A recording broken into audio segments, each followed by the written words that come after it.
Welcome into an episode of Steelers Afternoon Drive. I'm Zachary Smith. As you guys can see, Alan Saunders still not here, still covering college hoops. Thanks to Nick Faribaugh for joining me yesterday. We got another sub today. My boy, Derrick Bell, joining the show. What's going on? Coming in off the bench, man. I'm trying to be like the sixth man of the year of the Steelers Afternoon Drive podcast. So make sure you put your votes in for me. You're having a good run. I don't know if this is an actual award that is going to be voted upon, but if it is, I know where I'm casting my vote. Drop them in the comments. You're joining me. Derrick, we do have a transaction to talk about. We've been waiting for the Steelers to add to the safety room. We knew it was going to be coming at some point. And guess what? They decide to take another former Raven off of the free agent market. Not that he's coming directly from the Ravens. Former Dolphins safety as well, DeShon Elliott, coming over to the Steelers. 2 years, $6 million in total, so $3 million per year. If this is a guy that ends up being a starter next to Minkah Fitzpatrick, seems like really good value. Is that how you envision him? Is he the third safety, or is he their new starting strong safety? I think he's their new starting strong safety. I mean, just from what I remember, largely when he was with the Ravens, I mean, I saw a guy that was, he started his career mostly a free safety, but, he's an interchangeable piece. I know he's played around the box a little bit more in recent seasons, and he's just rock solid, man. He's got a good frame. He's physical. He's not much of in terms of playmaker or ball production type of guy, but a guy that seems like he's always in the right place, a really good tackler.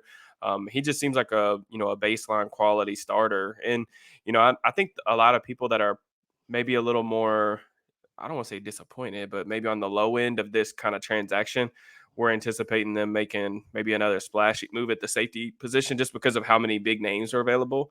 But, this is a starting caliber safety. I mean, you can't have all pros everywhere. I mean, they just made a splash signing in Patrick Queen. They got a really expensive defense. Yep. Watt, Fitzpatrick, Highsmith, all on big contracts.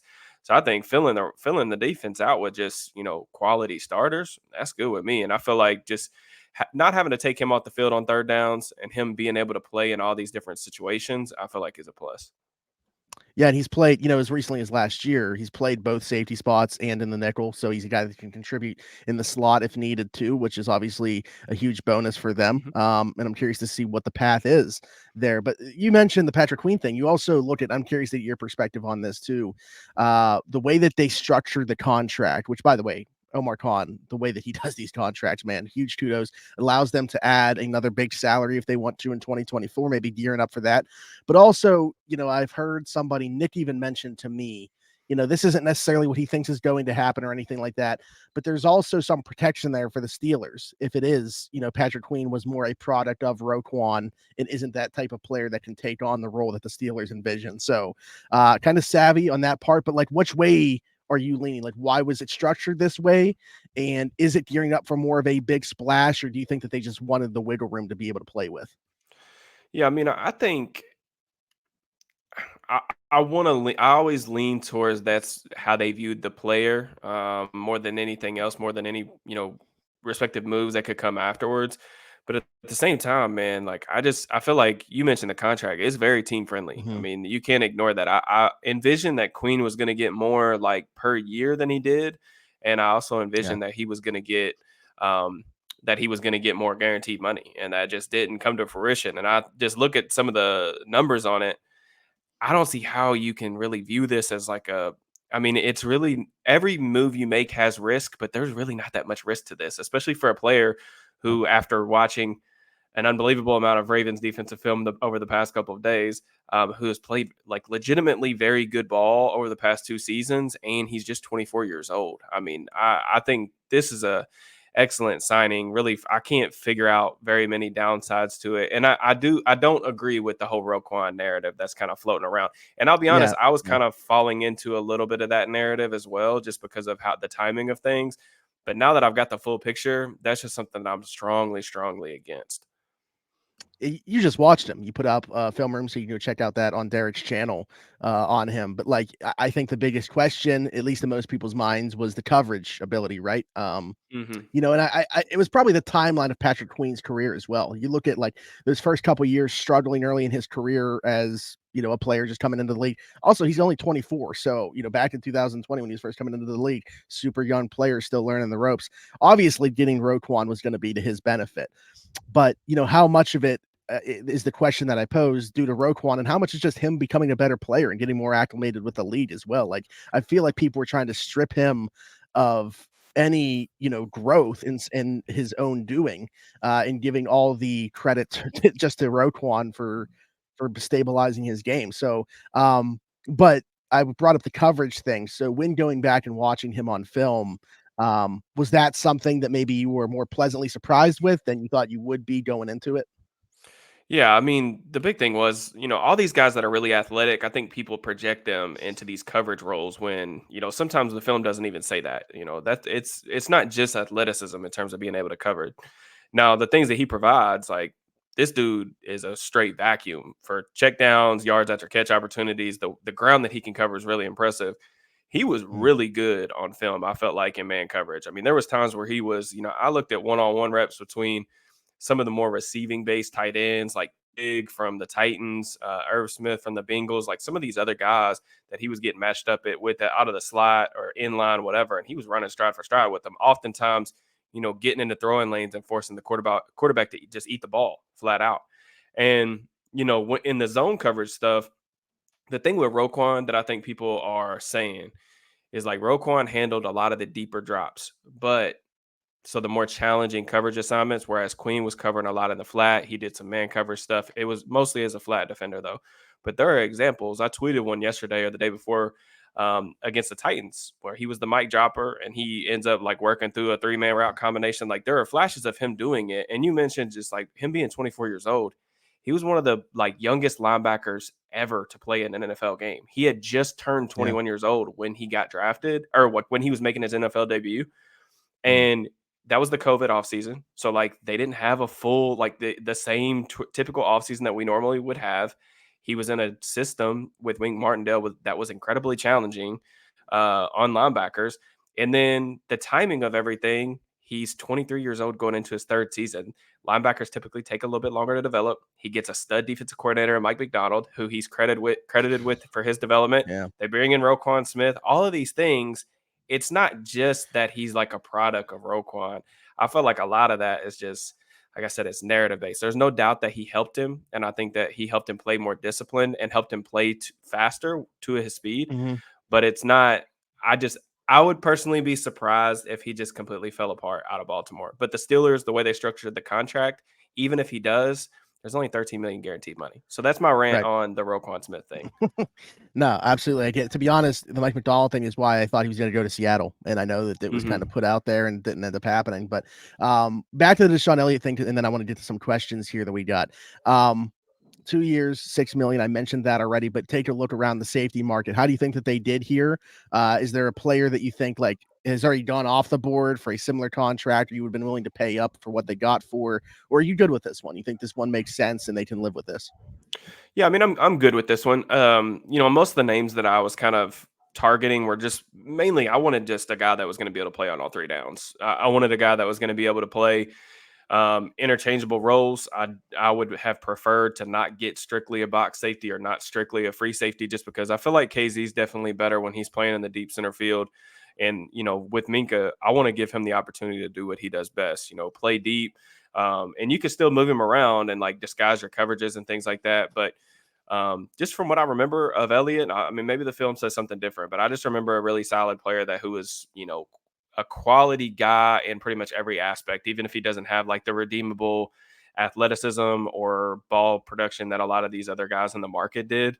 But like I said, you need cheap contracts on defense that are capable starters. And I have Yeah. no issue not wanting to pay two big safety salaries and Fitzpatrick, and then going and being aggressive for like an Xavier McKinney or something like that. That's gonna really put a lot into your secondary financially.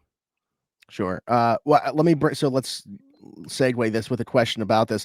How do you think Elliott's signing could impact Minka next year? And let me add to that question and say, do you think there's still the chance for them to add another safety, or is it Minka, Elliott, and KZ?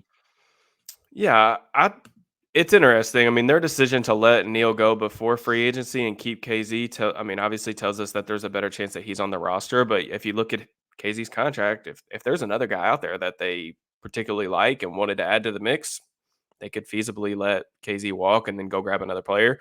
Mhm. I think Elliott would be the type of player to me that is going to make me feel comfortable about going into the season with him as a starter, but he wouldn't necessarily preclude me from going to get a guy if there was a splash or a upgrade available at any point in time, whether that's in the draft, which I don't know that there is because I think the safety class is pretty underwhelming in this year's class. But, I think he's probably your starting strong safety. And, I expect him and Minka to be relatively interchangeable, but this will probably allow him to play a little bit deeper. The one thing that I think is interesting last year, probably Minka's least productive season. He dealt with some injuries. Hmm. He was playing more near the line of scrimmage. Now, Elliott, like the really big downside for him, and the reason why he didn't stick or, kind of left Baltimore was they had some depth pieces that were kind of coming on, and he just couldn't stay healthy. I mean, he broke his Yeah. forearm, tore his pec. He had some shoulder injuries. He's had a couple concussions.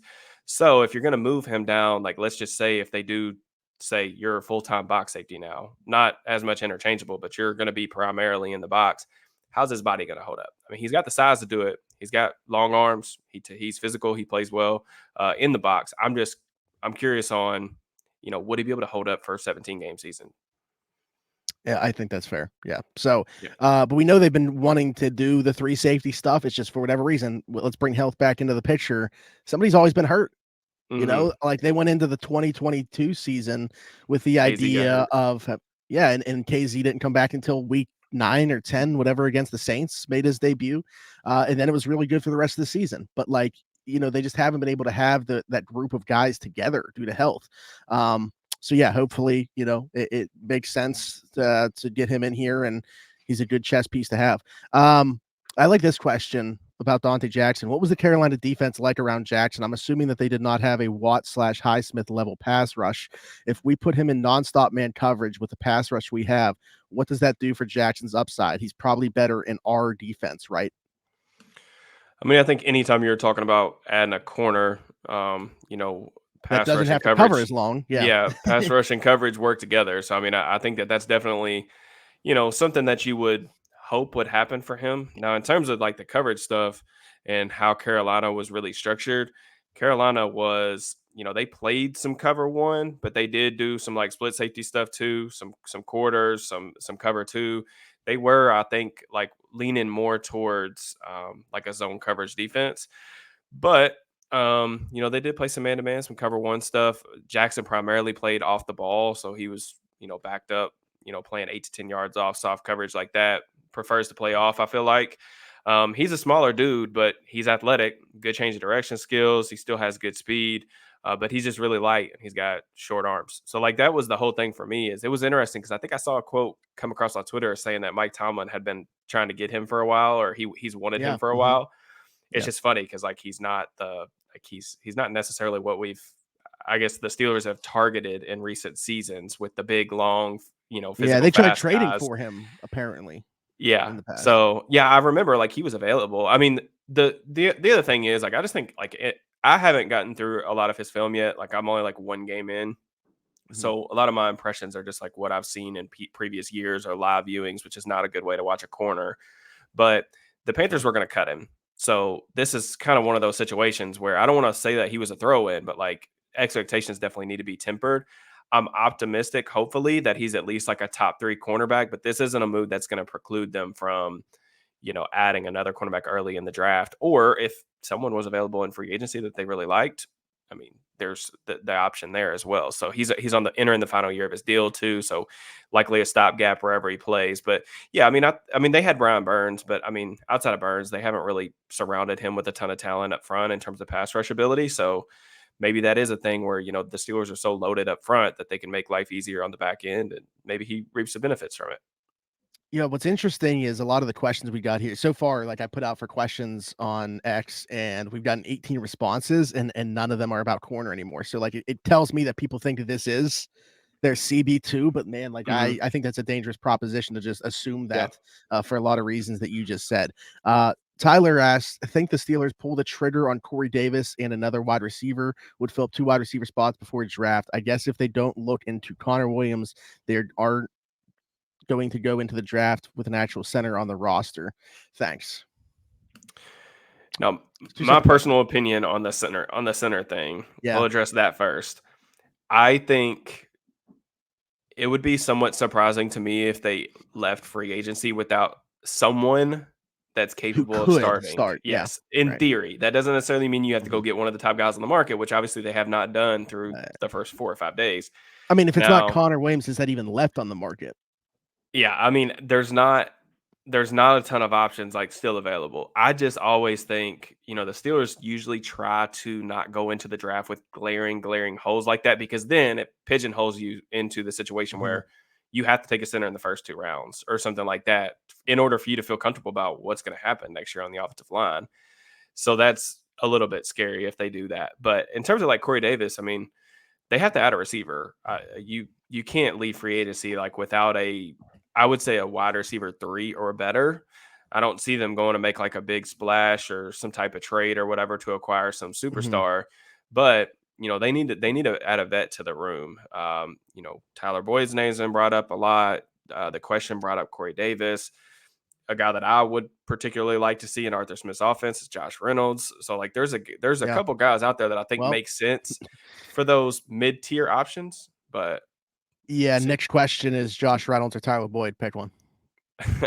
So I think I lean Reynolds just because I think that, Boyd's been primarily a slot receiver the whole time he's been in Cincinnati. Sure. With Reynolds, I like that he has experience like playing inside and outside. He's played in those tighter splits. He's really good over the middle. A lot of the stuff that I feel like Arthur Smith really values with the guys that, have good size, can run those deep dig routes, the crossers, things like that. He's a pretty good route runner, too. So some contested catchability. I know Boyd, can do some of those similar things. I think Reynolds is a little bit better of a player, but I'm not sure what the cost would be for either one, really, to be honest with Mhm. you. But either guy is good with me in terms of an addition, provided that they go get a receiver in the first probably 2, maybe 3 rounds of the NFL draft, just because I feel like, you have to have 3 guys, like 3 capable pass catchers, and really you need to be 4 deep. We can use Calvin Austin for right now as the 4th wide receiver, but you need to go get a wide receiver 2, wide receiver 3, even as Pickens, is going to take on more responsibility. Yeah, I mean, if you're looking at what's left there, we've named maybe 2 of the top, like Curtis Samuel's out there, KJ Osborne. Who is your top guy left on the market for them? It would probably be Reynolds. I mean, Reynolds, when I did the Yeah. free agency, I put out a list of like free agency fits. And like I said, this was before they traded Deontay, but we kind of knew that was a potential thing that could happen. But he was the top guy. Like if they were going to spend a little bit of money, that was the guy that I wanted. And I still don't think Reynolds is going to get a bag or anything like that. But he's going to get a Mhm. mid tier like wide receiver contract. And sometimes those can be a little bit inflated for guys that are on the free agency market. But I think Reynolds is a really good player. I know a lot of people. I put out the poll yesterday. It was like overwhelmingly in favor of Tyler Boyd, and I get like he's definitely the more familiar name. He's played in the AFC Yeah. North. He went to Pitt, so like I think people are really familiar with his game. Josh Reynolds is a really good player. He played extremely well last season at Detroit. He just had a really bad playoff game, and I think that maybe that's Yeah, I what's was just sticking with people. say the NFC Championship game, recency Yeah, bias. he had a couple brutal droughts, but I mean he's a really sure-handed player. Like he's just a really, really good Mhm. player, Yeah. or a really solid player, I should I've just say. been expecting him to go back to Detroit, but I mean, we're here now. Anybody can sign him. Yeah. I'm Well, I know surprised that like he's not already it's back with it them. seemed like the Detroit folks that I follow on Twitter and that I was seeing like they wanted him back. It's just I Mhm. think for them it's a question of there's optimism from what I understand about Jameson Williams. So, Jameson Williams Okay, taking yeah, on a bigger role. Do you want to they're about to if he hasn't already, I'm on our State Browns about to get paid. So you're about yeah, to pay him big money. You got JMO as a first round pick that you traded up for. So I don't know how much you willing to invest in your wide receiver 3 when you've also got Sam Laporta, who had one of the best rookie season tight ends ever. So how yeah. much are you willing to invest in your third or fourth option? I think that may be just like a financial thing for them. But for the Mhm. Steelers' perspective, very good fit for the scheme. Now, I don't know how much that matters to them right now or what, but the only thing that worries me about Reynolds is, the things that I said he was really good about, like, running dig routes and breakers over the middle and stuff. That's not really Russ's strength. So I could see, maybe some hesitancy if you're trying to pair quarterback and wide receiver matchups. Well, that's interesting. Let's go to this question then, because you mentioned George Pickens a second ago. We're talking about the fit with Josh Reynolds and the quarterback here, but the base answer says, how do Russ and GP mesh together, both personality and play style wise? Seems like such different personalities. Yeah, I would say it's funny that you asked that aspect, because like play style wise, I think George Pickens is the big winner of Russell Wilson being the Pittsburgh Steelers quarterback within this offense. Personality wise, that's hilarious. Like I hadn't even given it a thought until reading this. But now, like, it's entering my mind, and I'm just like, man, George Pickens is probably to be rolling his eyes anytime that Russell Wilson walks into the locker room. It's going to be like that gif of JT Realmuto, the Phillies catcher, seeing Jared Hughes run onto the field out of the bullpen. But no, like I said, I from a personality standpoint, I really can't speak to that. I don't know how those two are going to mesh together. As long as they're having the on-field success, I think that will be fine. But yeah, I do think from a football standpoint, there isn't a bigger winner from Russell Wilson becoming a Steeler than George Pickens. Yeah, just from an on-field perspective, I can't imagine that there would be really any receiver out there that Russ would want to play with more than a guy like Pickens at this stage of his career. I mean, Yeah. some of the throws and catch opportunities that he gave Cortland Sutton last year ended up turning into some incredible highlights. Sutton's a really good contested catch player, a big-bodied receiver who can go up and get the ball at the high point. But Pickens, to me, and this is not being biased or anything like that, Pickens is a better player, like a noticeably better player, in my opinion, because I think he's a better route runner. I think that he has more juice from Then an Sutton. athleticism standpoint. Yeah. Yeah.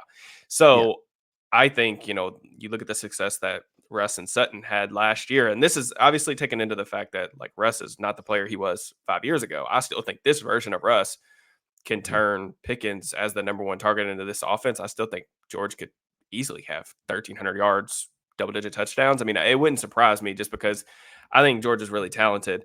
Now, the personality stuff or the off-field stuff, how they're going to mesh, I don't know. I always say, all quarterbacks have egos and all receivers want the ball. So I think, Russ definitely has an ego. Maybe like the situation over the past couple of years, maybe that's humbled him a little bit. And I'm sure that he's hungry to prove the doubters wrong. As far as Pickens, man, I just think he wants the ball. So, Yeah. and I think that we can all agree that him getting the ball is the best thing for the Steelers offense. So, I mean, I think it will work. But I mean, who's to say? We're not Sure. necessarily around them every day. So, who's to say how that dynamic will work? But I think the on-field production should be good. My boy Con Season Chop Chop says DL depth ideas, free agent or draft, and why is trading back from 20 the best move? LOL. Oh man. I honestly haven't. Do you have anybody else top of your head in terms of In terms of free agents, yeah. defensive line, not really, man. At this point, like there would have probably been some guys like Quentin Jefferson who went to the Browns already. I Tillery think was a like guy that I brought up as Tillery. far as like a potential scheme or, you know, Okay, yeah. athlete fit. Raekwon Davis got 7 million per year. I didn't necessarily see that coming, but like, It's way oh, too high. like, yeah, like Neville Gallimore, who hasn't obviously played up to that standard, but like is still a relatively young player. Maybe they could have Mhm. taken a chance on him. Still available though.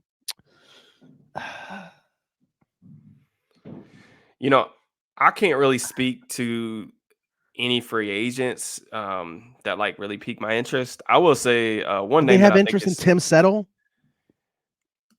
Just how 26. old is he? 26? I mean, Yeah. potentially. I mean, I do think they have to they're gonna have to sign at least one person. I mean, there is nothing pretty much behind the three starters, which I feel like are firmly entrenched in terms of their Mm-hmm. role next year. But losing Watts and then potentially also losing Montravius Adams, I mean, you're gonna have to get snaps from somewhere. Of course, DeMarvin Leal has been, pretty much a no-show for the past two seasons. I think, his future is obviously in question. One name that I do want to bring up, or actually a couple names, is really because the Clemson Pro Day was today. The Steelers are Mm-hmm. always Yeah. well represented there.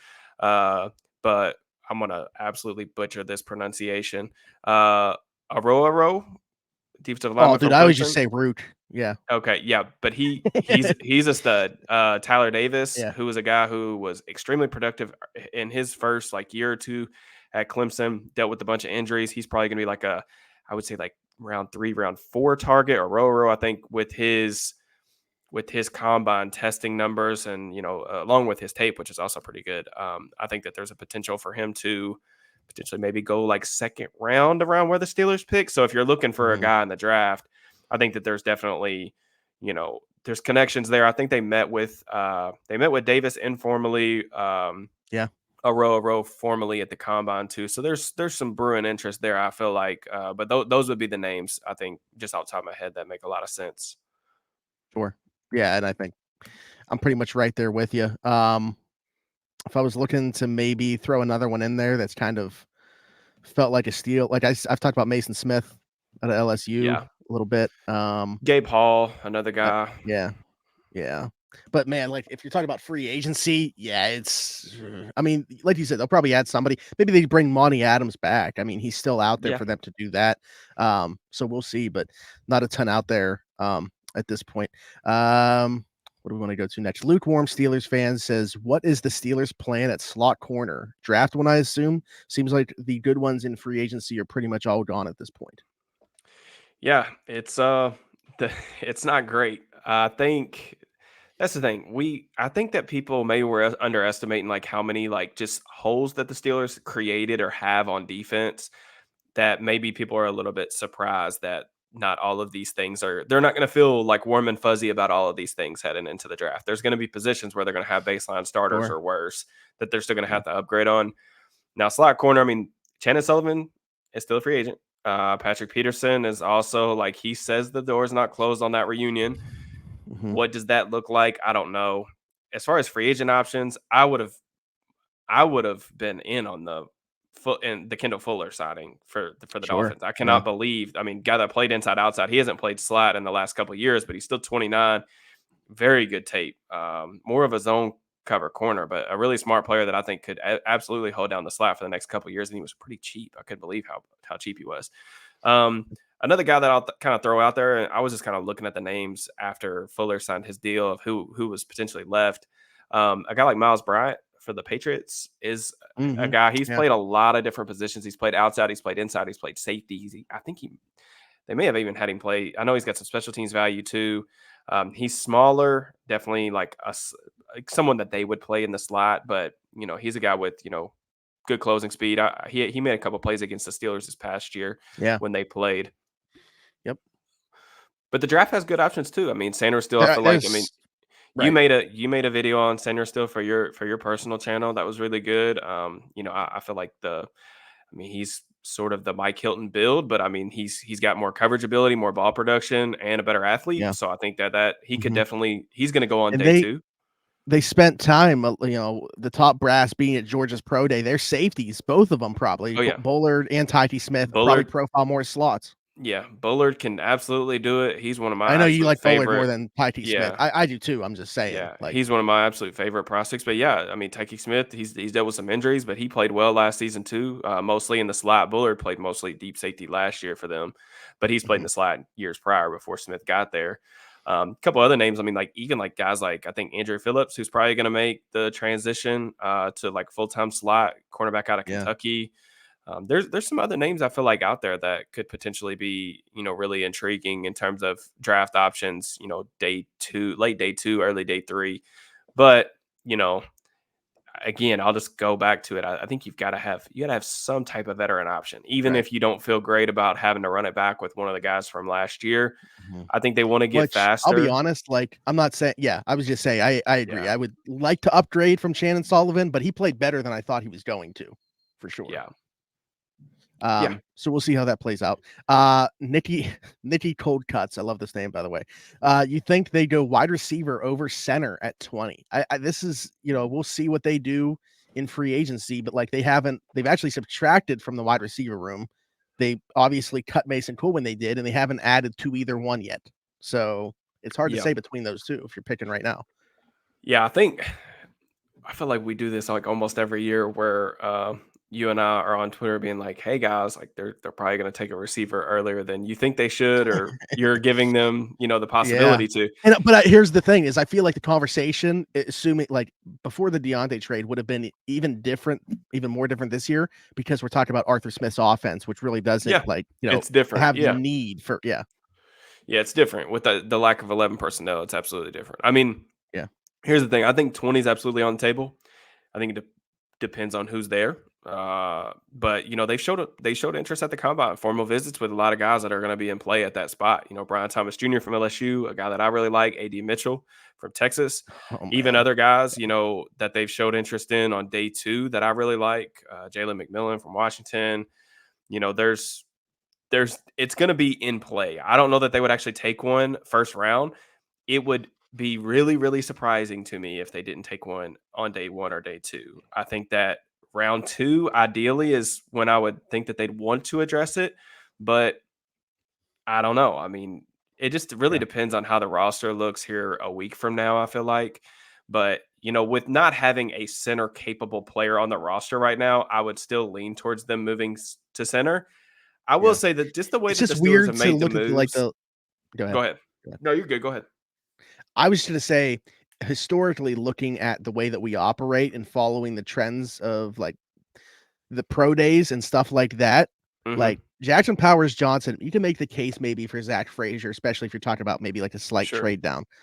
But they weren't as Jackson Powers Johnson's pro day. So if you're And he taking plays on the him off West the Coast, so table, they don't care about him. right? Yeah, like Mark Bruner's their West Coast scout. He's out there mainly.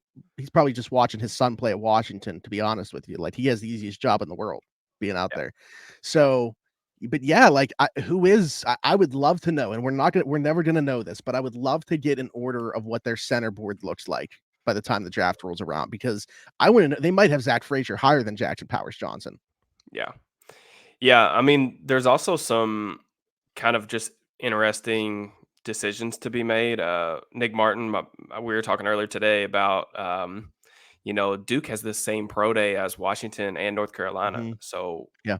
there's some offensive line prospects there that are particularly interesting. Graham Barton, like Oh, Graham Barton. Yeah. would they go to his I've pro day? I mean, he's a guy who can play multiple positions. I just don't Yeah. know. Like you said, it's tough to gauge. I mean, I think that everyone, like the most popular mock draft choice has been Zach Frazier at 52. He Is ain't making is he it. good enough? Would you feel great about taking him at 20 or in a slight trade down? I don't know if he gets to 52, but I will say the good thing You're is, either moving down from 20 or up from 52. yeah, the good thing is I feel like too is some of the center needy teams around the league have addressed the position with with free agents. So like Miami, for Yeah. example, they went out and signed Aaron Burr because he's a Mhm. perfect fit for their scheme. So like they were a team that's picking around the same range as the Steelers that they're not going to be taking a center round 1 anymore. So there's a Yeah. potential for, less interest there. I mean, I don't know. It's tough though. I do think that I think that I think the scariest thing for a lot of Steeler fans would be the fact that, like, think it's more likely that the Steelers run it back with Dan Moore at one of the tackle spots than I did I maybe do a too. week ago, just Yeah. based on the way the roster looks like, the way the free agency pool currently looks like, and what type of draft capital they have. I'm just trying to figure out how, and every team has weaknesses, but I'm trying to figure out how Omar Khan is going to fill all these different needs based on what they have, allocation wise. And I just think that that's unfortunately Yeah. a It is kind potential of a scary possibility. proposition too when you talk about, how long Russ holds on to the football. Like that's And they just like a they thing I with mean, him you and too. I Like, both know they like Dan more than a lot of fans think they do, sure. you know? Absolutely. By the way, just want to drop this because I don't even know if you've seen this yet or if you've just been so dialed into the pod, but Devin Bush signed Always. with the Cleveland Browns. Great. I love that. Love the move. Let's get one more here and then we will get out of here. Um, I thought I just saw one that I was like, we haven't really touched on this yet. By the way, 24 questions came in. So, maybe Alan and I can get to some of these when he gets back. Oh, yeah. So we've been talking about like the ideal scenario. So what is your ideal scenario? We've talked about like what we think is possible, but what is your ideal scenario for the first round pick, whether it's taking tackle, center, wide receiver, or even trading back as of now, even though we'll probably add more players in free agency. So this is just on the surface, assuming that we don't know what else they're going to do in free agency, just the way the roster looks right now. What is the ideal scenario at pick 20? Man, see, people would either love or hate me if I was a general manager because I'm always wanting to shoot for the stars in the first round. So for me, best case scenario to me feels like Amarius Mims. I mean, I know that it's really scary, and I could see why people would not want to do that with his durability questions. But I just think the tape's really good, and how advanced he is already as a pass protector. I think that there's a really good ceiling there for him to be one of the better pass protecting tackles in the league. Still really young, but that's a guy that I really like. I think the other best case scenario type of thing would be getting a guy like Terrion Arnold. Like if somebody would, that was your answer. But if Yeah, like I someone, was like, okay, if we see, the amount of quarterbacks we expect, and maybe, I yeah, don't think it's gonna happen, but just say Penix or Nix, one of them somehow go before 20. You see a bunch of receivers come off the board, a bunch of tackles come off the board, and it's Quinyon Mitchell as CB1. I think that there is a world, not and a very possible one, but a slight chance world where Terry and Arnold Nate is still there. Nate Wiggins at the Clemson Pro Day. Yeah. Steelers Sure. were heavily represented there. Now Yeah. I like Yeah, so Arnold might not Arnold's. even be one of the first two off the Yeah, board. I like Arnold better than Wiggins as a prospect. Now I will say this too: Wiggins came in at the combine razor thin, which I knew that he was not no 185 like they was listening to him at, but Yeah. he came into the pro day I think at 182.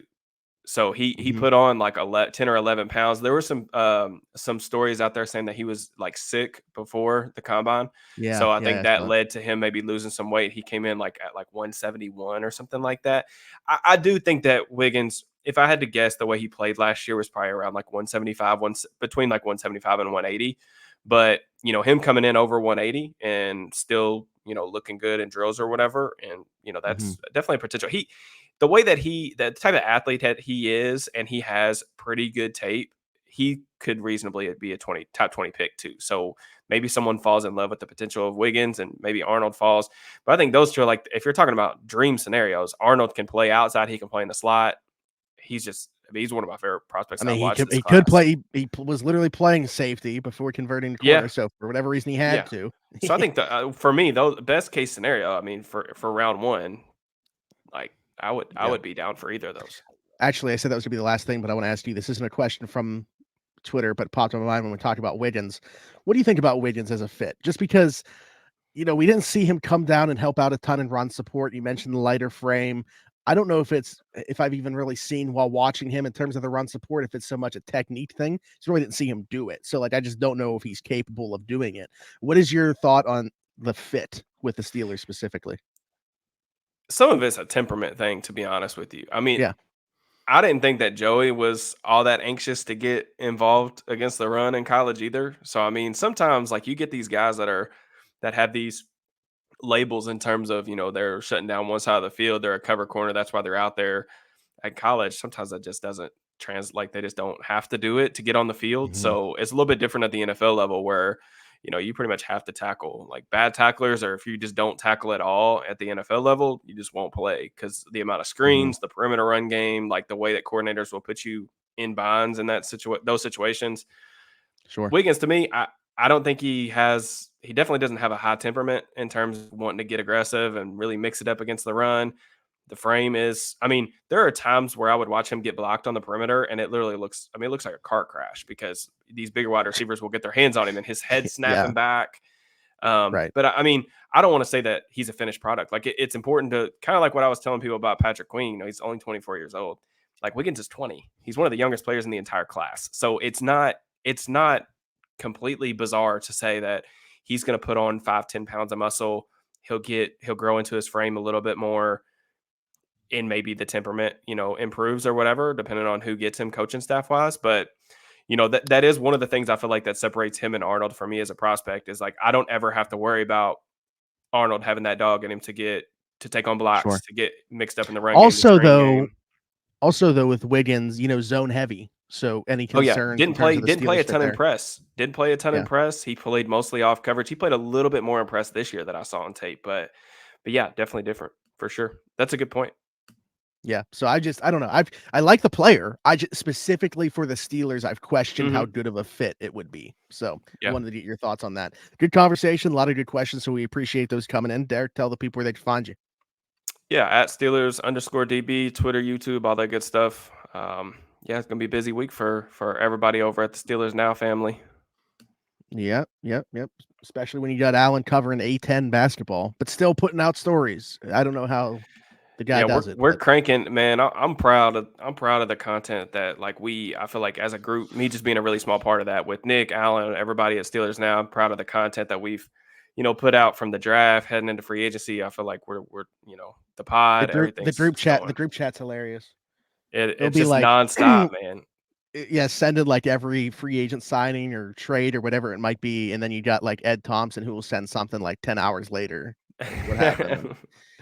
But no, it's really good stuff over there at the site. Be sure to check it out. Like, subscribe, hit that notification bell here. Hit us in the comments with your thoughts on anything that we talked about. We want your answers as well to all the questions that Derrick and I were talking about there. Leave us a 5-star review if you're listening Apple, Spotify, wherever you get your podcast from. You can find us there. For Derrick Bell and myself, thanks for jumping in and taking another ride on the Steelers Afternoon Drive.